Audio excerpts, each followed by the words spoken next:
Hey, what's going on, everybody? Josh Cathcart with Hitting Done Right. I know it's been a while since I've got y'all a video out, so we're going to have a few coming out here in the next couple weeks, get us up to the new year. This next video that I'm going to talk about is 3 common cues that are given to hitters, but they are commonly misunderstood or not explained correctly to those hitters. All right, so that's going to be the focus of this video. Before we hop into the video, please like and subscribe to the channel. Check out my online services. I offer full swing analysis, customized practice plans. There are practice plans that are already situated for you, dragging back elbow, connection, various elements of the swing. So please slide on over to the website. Check those out if you are interested in the online services.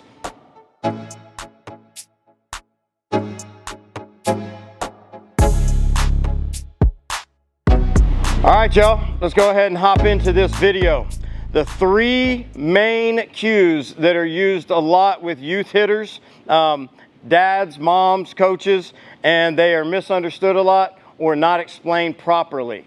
Number 1, and probably the biggest one, you hear it all the time, is squish the bug. Okay, this is told to young players an awful lot. The reasoning behind it is to get their hips activated.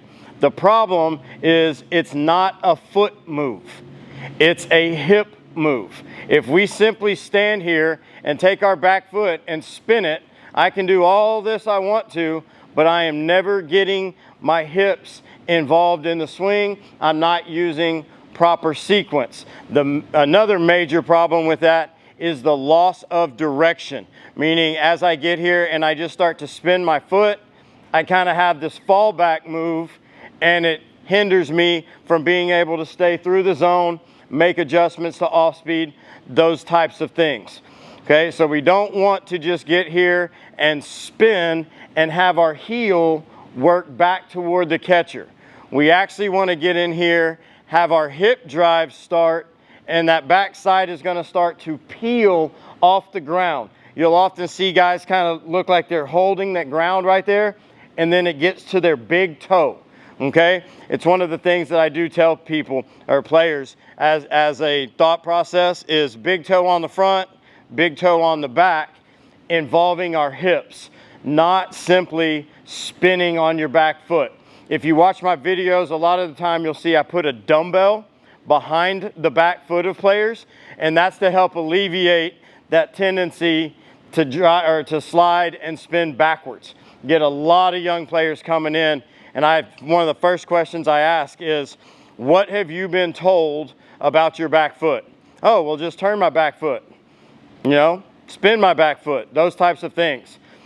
Bad instruction in my mind, okay? We really want to teach those kids to use their hips properly, maintaining ground connection as long as possible, and then the hip drive will make that back foot react. So that's number 1. Squish the bug. Be very careful with that if you're working with young players. Make sure they understand hips first and that the heel shouldn't simply spin and kick back behind them. Okay? The next one, stay back. Okay? Is this correct information? Absolutely. We don't want to get kids that are lunging out here, getting out over their front foot before they get their swing off. But if you tell a young player to stay back, young people take things extremely literal. And so we end up having players that are stuck back here, where they're reaching with their front foot, and now I can't get a good swing off. I'm not in a balanced position. Everything's going to be more uppercut, have a tendency to top the ball or to cut underneath the ball, all sorts of bad things. Okay? One of the things that I say a whole lot, and I've heard other instructors say, is stay behind the front hip. Okay, for me that's a lot better way of describing what we want to do. So if I get into my load here and then take my stride, I want my upper body to stay behind my front hip. Okay, my weight is pretty balanced here. I have a little bit more on this back leg, okay, but I'm not truly staying back here. That gets me stuck. Okay, you will see with most elite hitters, and when I say most, I'm talking like 99%, there is some sort of forward move, Some are more minimal than others. Some are gonna be a lot more drastic, okay? But what you don't see is them get that body out over their front foot, okay? So when we're talking to young players and we say stay back, let's make sure that they understand that we don't mean hang back and just reach with this front foot. This gets us in a really awkward hitting position. We want to get balanced and then stay behind that front hip as we get into the swing. If we get out here, this becomes really steep, or now I have to bail back out of that. All right, so be careful with staying back. Last but not least, stay inside the ball, okay? I'm gonna turn this way for this one. I'm not gonna turn home plate, all right? If we just think about this, right? Stay inside the ball. Do you know how difficult it is to get outside of the ball? It's very, very hard. That would require me getting my hands all the way out here to get outside the ball, okay? Nobody does that, okay?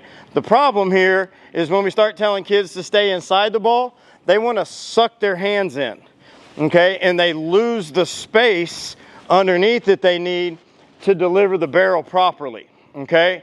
If you just simply get connected, you're going to be inside the ball, okay? So I just teach kids to get connected properly.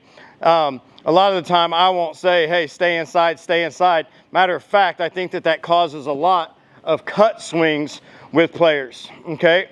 When we get them going and they're thinking literally inside the ball. So be very careful with that one.